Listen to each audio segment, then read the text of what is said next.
Hey, good evening, Teach Better family. It is Sunday, May 14th, and this is Brad Hughes with you at the Sunday weekly warm-up, streaming exclusively in our teachbettergroup.com, Teach Better Group on Facebook. We hope you are getting ready for a wonderful week ahead in education, no matter what your important role may be. If you're joining us live tonight, let me know who you are, where you are, pop into the comments. I'd love to hear from you. I'd love to connect with you tonight to help you get ready for your week ahead, to soothe the Sunday scaries if they're coming up for you, to dive into some discussion, some conversation with you, and to get you set for a great Sunday evening and a wonderful week ahead. We'll be right back in 17 seconds or less.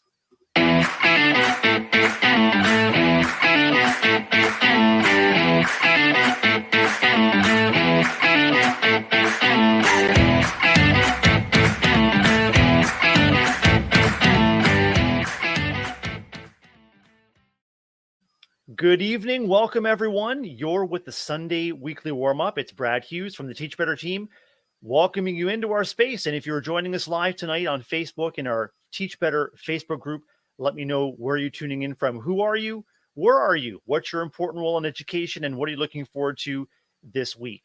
If you are joining me tonight, you might be facing 1 or 2 weeks left in your school district before the end of the summer.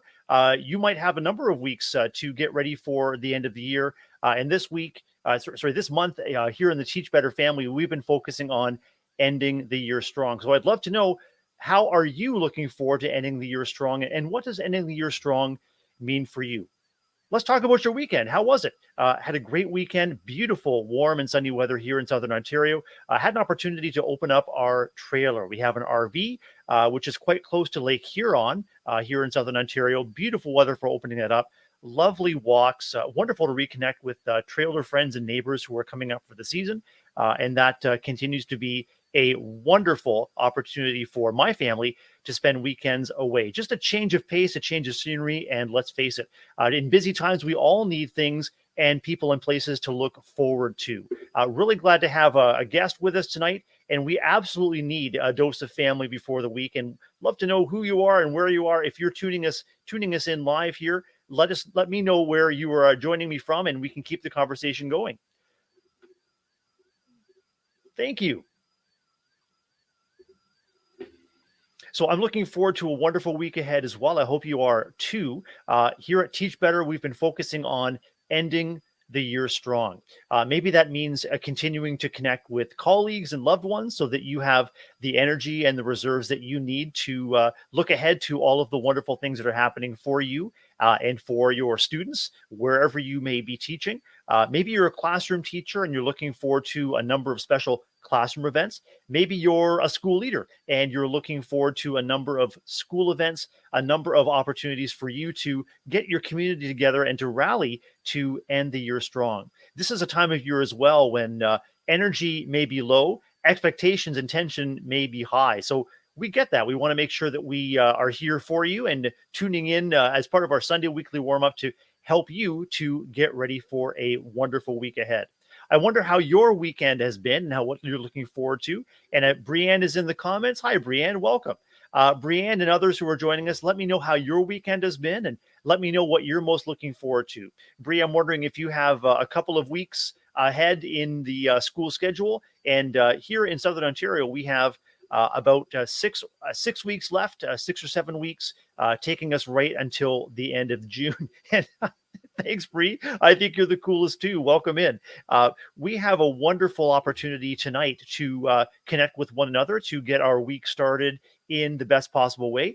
And I think what we'll do is we'll dive into some discussion right after this break. We'll be back in 15 seconds or less.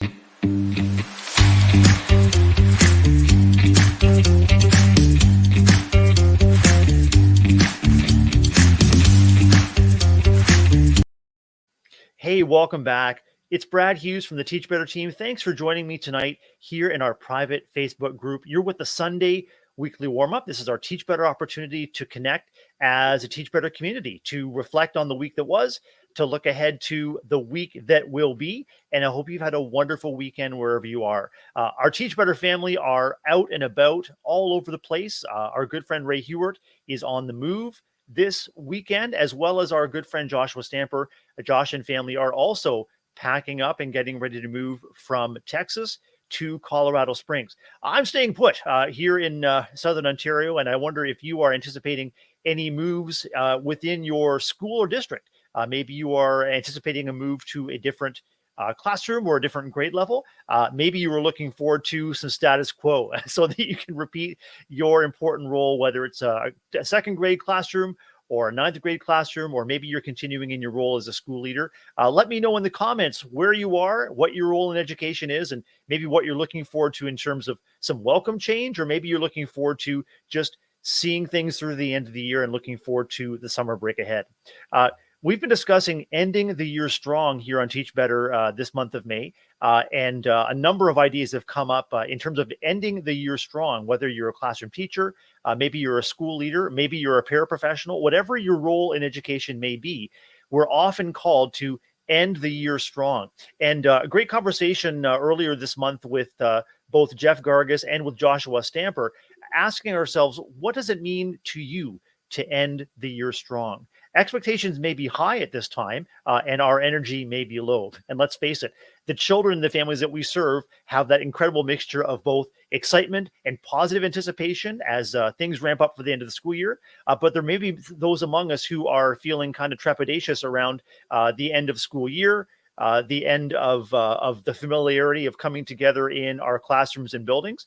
And I'm wondering how you are doing and feeling. Welcome in, Julie, and welcome in, Megan.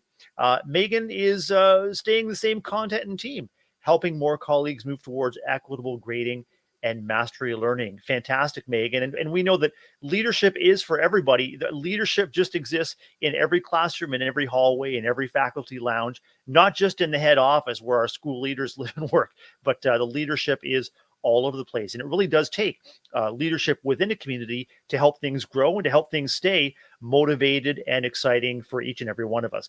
I'm wondering if you can just take a moment right now and just reflect on how you are doing and how you are feeling. And a great takeaway from one of our colleagues, one of our Teach Better colleagues, Suzanne Daly, who has the Teach Happier podcast right here on Teach Better Podcast Network. Suzanne asked us to reflect on when we're asking someone, how are you feeling? And I know that often asking someone how they're feeling, we're just sort of quickly moving on to the next thing. So you might say, hi, how are you? I'm fine. How are you? And then you sort of move on to your next important thing. If we want to dig a little bit deeper, we want to ask and just sort of pause and ask not only maybe a second question or follow-up question, but Suzanne Daly asks us to ask a different question altogether. Not how are you feeling, but what are you feeling? What are you feeling? What a difference maker that could be. I wonder if you could just take a moment now, if you're watching along, and pop in the comments, what are you feeling right now? Can you name the feeling or feelings that are coming up for you as you reflect on the week that was, as you anticipate the week ahead? I wonder if you can tell me what you're feeling. And that could be something that you carry forward with you in the week ahead as you connect with your colleagues, your friends at work, your loved ones. Not just how are you feeling, but what are you feeling?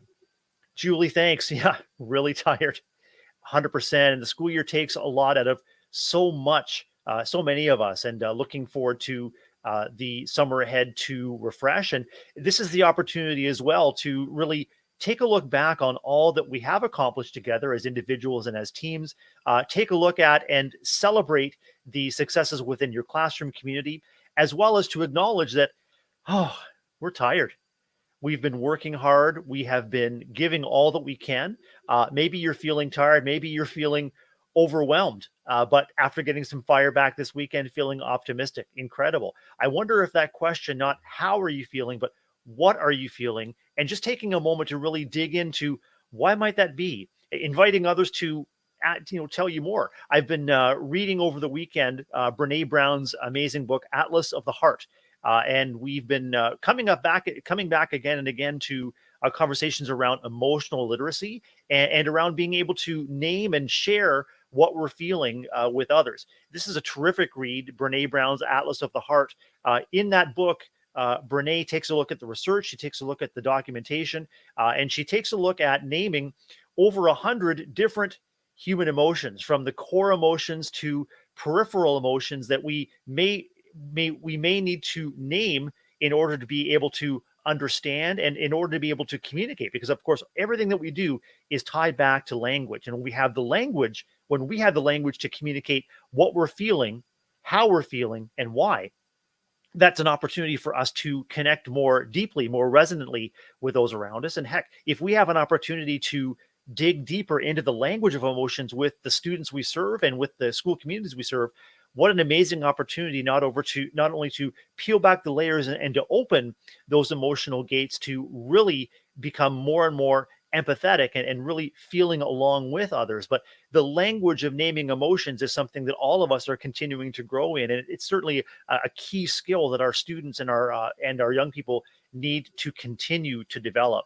Julie's wondering why everything since 2020 feels like it takes more and more energy out of us. So that's Megan's wondering, and Julie, thanks. I agree. Things continue to get piled on, and I'm wondering if we can just take a look back at really all that has happened to and with us within the educational space in terms of living through, working through, and recovering through the pandemic that began in March of 2020. So many things fundamentally shifted.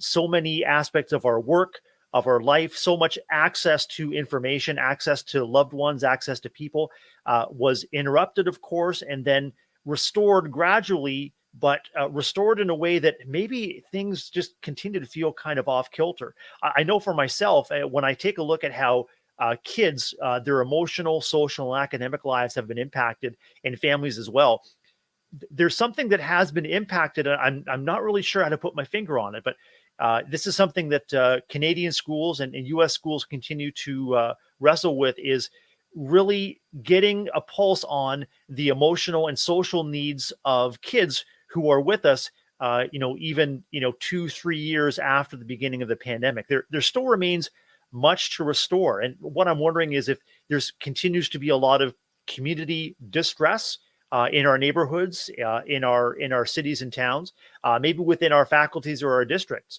So much change, putting the pieces back together after such an interruptive and such a stressful experience as teaching, living, and learning through that pandemic. I wonder too if the kids that we're serving have had that. I wonder if the interrupted schooling, the interrupted kind of ebb and flow of the opportunity to connect regularly with peers and with loving adults in the school setting is going to take some additional time to recover and to really find out what it's going to take to get our feet back under us. The pandemic absolutely has changed our stamina. End of the year tired feels different and more intense. And this takes me back to discussions, as I was saying, as I had with Jeff Gargas and with Joshua Stamper on our team about what it really means to finish the year strong.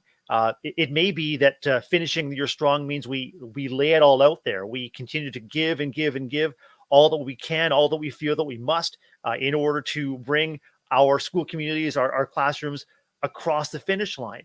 However, when we get to that finish line, we might be just more than exhausted. We may have nothing left to give, and we may not have the opportunity as valued members of an educational team and educational community to really enjoy what we are doing along with our kiddos and our colleagues. Bree is looking forward to swim lessons and exciting skills for her kids to develop outside of a classroom setting as well. So Bree, I really want to say fantastic that you're able to find and take the time to connect yourself and your loved ones with opportunities both inside and outside the classroom. It's all part of that blend, as our colleague Lindsay Titus would say, that the blending of opportunities. Every moment is yours to seize and to do with what you can, recognizing that there are tremendous stresses on all of us and there's a lot of energy being expended right now. So all that to say, I wonder if ending the year strong could mean something a little bit different for all of us. And if you're watching with us live tonight, I'd love to see in the comments what ending the year strong really means to you. It could be different from what you feel called to do as an educator right now, but ending the year strong could be more than simply expending all we've got to simply get everything done and get across the finish line.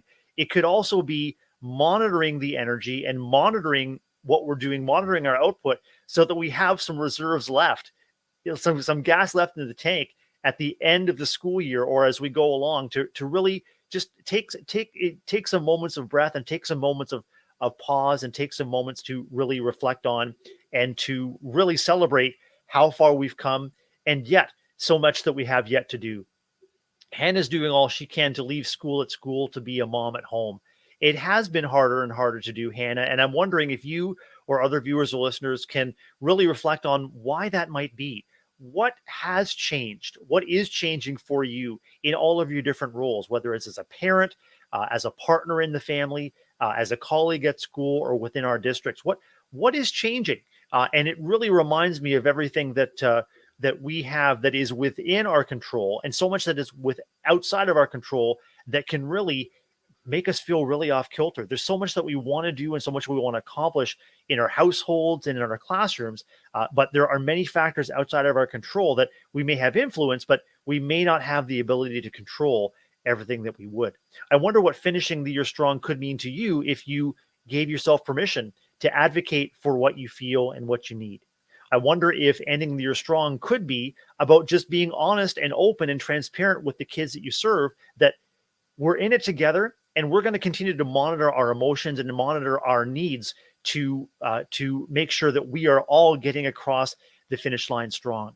I wonder if finishing the year strong could also mean you reaching out to colleagues to let them know when you are really, really looking for a chance to tap in or to tap out. This is an opportunity for us as colleagues to continue to look out for each other, to really serve each other. And Brene Brown, in that book, The Atlas of the Heart, that I was talking about, described two situations in her life as a server in a restaurant. I can't exactly remember what term she said, but it had to do with anxiety, stress, and overwhelm.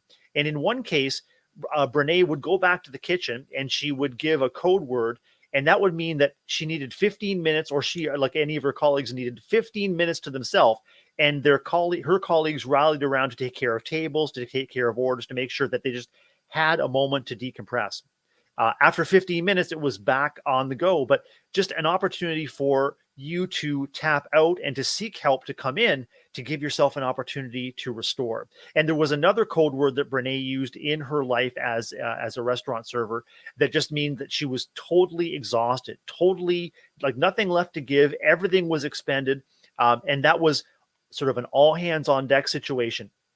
I wonder if you found yourself or are finding yourself in either of those situations right now, whether it's at work, whether it's at home, whether it's balancing and blending everything that you need to, where, gosh, you could just use 15 minutes for another person to take the lead, or you could just say, hey, I've got nothing left in the tank. And what happens what happens when that happens, when that comes up for you, whether it's at home or at work? And Julie, it is really, really hard this year. I wonder if we can set ourselves some goals to make ending the year strong be about something that is more than simply expending all that we have.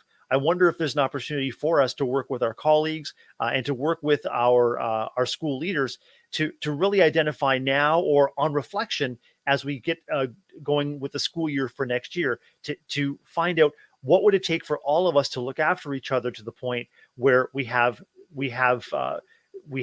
enough energy at the end. It is Julie's noticing that it would be challenging to have folks to spell off one another.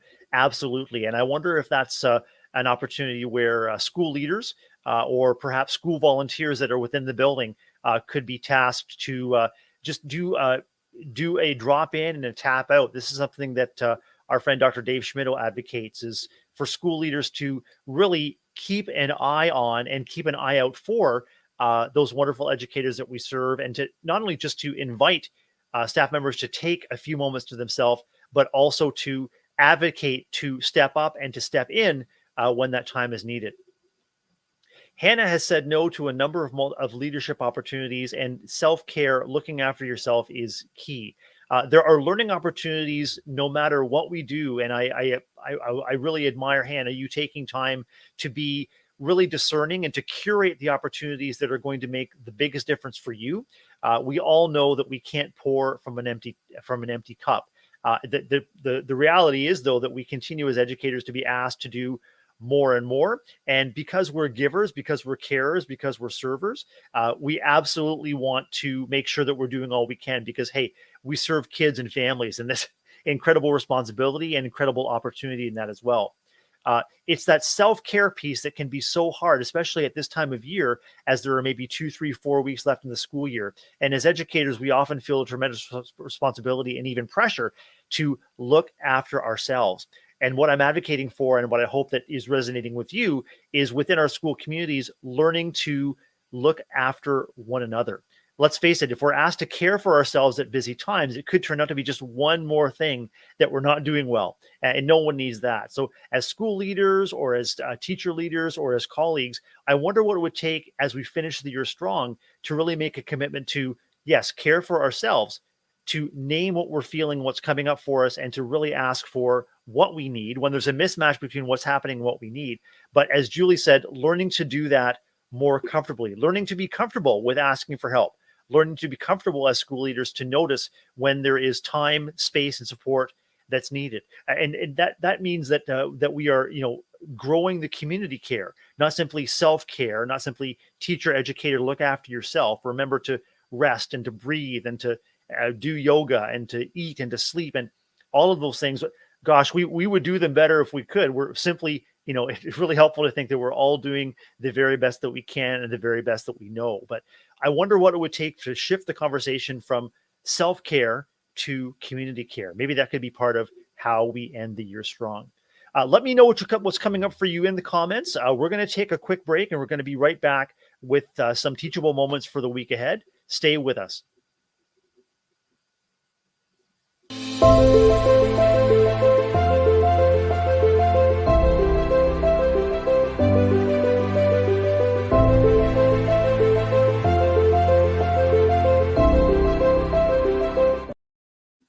Hey, welcome back. It's Brad Hughes here with you live.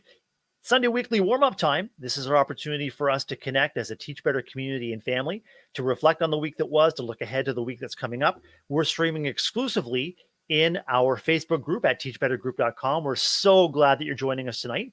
And coming up tomorrow in 24 hours time, this broadcast will be part of our Twitter, YouTube, Twitch, Facebook, and probably it's going out into outer space. And probably in many, many years to come, there are going to be space visitors that are going to be listening and watching along, and making sure that we are seen and heard. And Megan says being seen and heard is so helpful. Hearing "I appreciate you" goes a long way when I'm tired or busy. And Megan, Jeff Gargas and I on the Wednesday Wake Up had an incredible conversation about that commitment to appreciation. Because as we reflect on a Teacher Appreciation Week, or an Education Week here in Ontario, appreciation is the name of the game. It's really topical right now. And Jeff and I agreed, and I wonder if you do too, that it's risky to save all of the appreciation for one week.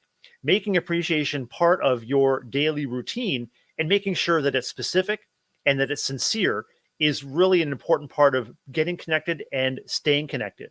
It's really great, Julie, that your AP is doing that a lot. And it's important that school leaders are not only expressing appreciation for what's happening, but getting specific about the difference that it makes to the community. I wonder if there are those that are watching and listening tonight. I wonder if you could let me know what helps you to feel appreciated.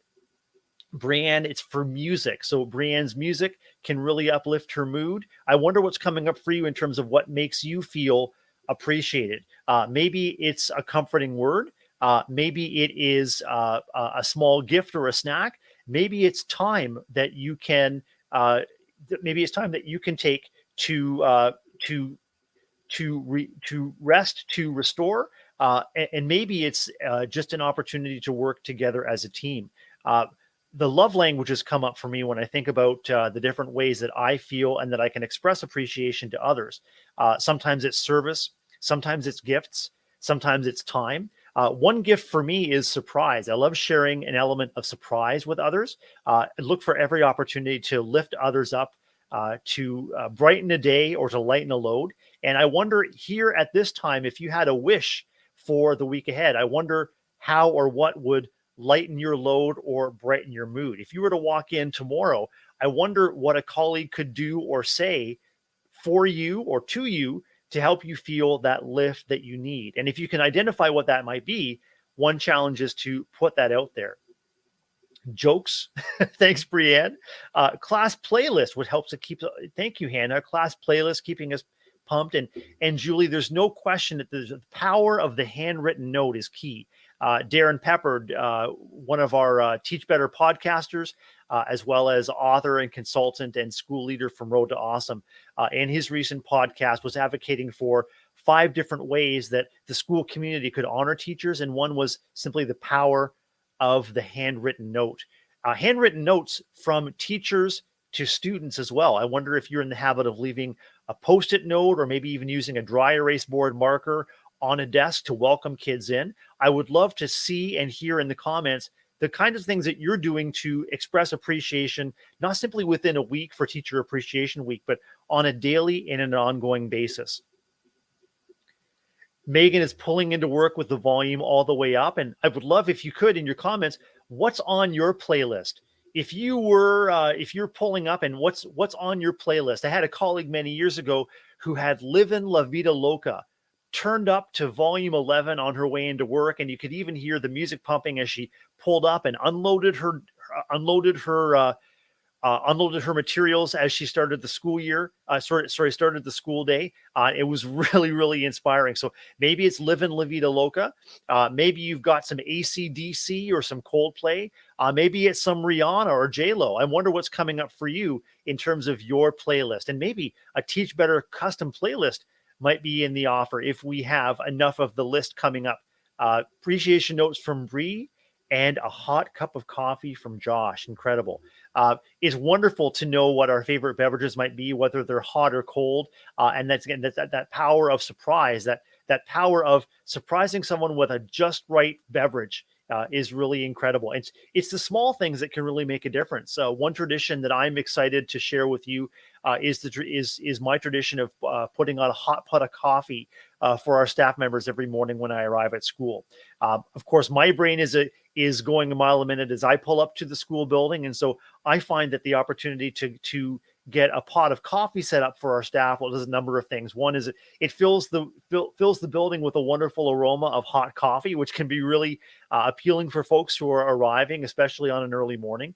It really helps me dig into service and to communicate to my staff members that I'm here for you, I'm here with you, and just a little bit of tender loving care, even if it's a hot cup of coffee or tea if the kettle's on. The last thing it does is it really helps me to get into a morning routine. So whatever your morning routine might be, when I arrive at school, typically I'll unlock the office, I'll turn lights on, I'll head to the staff room, and on goes that pot of coffee and on goes that kettle. And then I'll move to the whiteboard while the coffee is brewing and get the morning announcements up on the whiteboard. But no matter what I might be thinking or feeling at the beginning of the day, whatever residual energy, whether it's positive or negative, I might be bringing into the school building, really it's pouring and getting that pot of coffee ready that really helps recenter me and refocus me on what the day ahead might bring. It's also that time of day when the coffee's brewing and people are bringing in their mugs. That's the time in our staff room, in our faculty lounge, that gives me the opportunity to really meet and greet those that are coming in and just to take a pulse. What are you feeling today? How can I help? And that's something that we want to keep going throughout our school buildings, no matter what our important role may be, is looking out for what do you need and how can I help? And it's also giving ourselves permission to ask the same for others. Coffee is an important support for Julie, musicals for Hannah, positive parent phone calls and chats. Incredible. I want to make sure that you know how much you are appreciated in this space, and recognizing that as we look ahead to our important week in education, whether you have a couple of weeks left or whether you have a number of weeks to go before the end of the school year, this is your opportunity, if you can take it, to pause and celebrate how much you've accomplished together as a school community, how far you've come as an individual educator, and how far your team has come. It is really an important opportunity not only to celebrate individual accomplishments, maybe it's a high average, or maybe it's a basketball championship, or maybe it's an individual achievement, but really shifting the conversation from individual to community achievements, I think, is so important, especially as we look to infuse our school communities with greater equity, inclusion, and diversity of representation. Taking a moment to reflect, either as an individual, as a class, or as a whole faculty, how far we have come as a learning community. Do a gap analysis. Take a look at what your goals may have been at the beginning of the semester and see how far you've come, and take an opportunity to celebrate. Every role in our classrooms and every role in our buildings adds value. No matter what your important role in education may be, no matter if you're a first grader or a 12th grader, every interaction and every person in that space adds value. Now's the time to take a look back and say, what value was added for me? What value was added for you? And what value was added for each other? This is an incredible opportunity to reflect on how far not only individuals have come and not only what individuals have achieved, but also what a school community and a school group has achieved too. It's incredible. We look forward to a wonderful week ahead in education, and we look forward to a wonderful way to wrap up the school year. Be right back.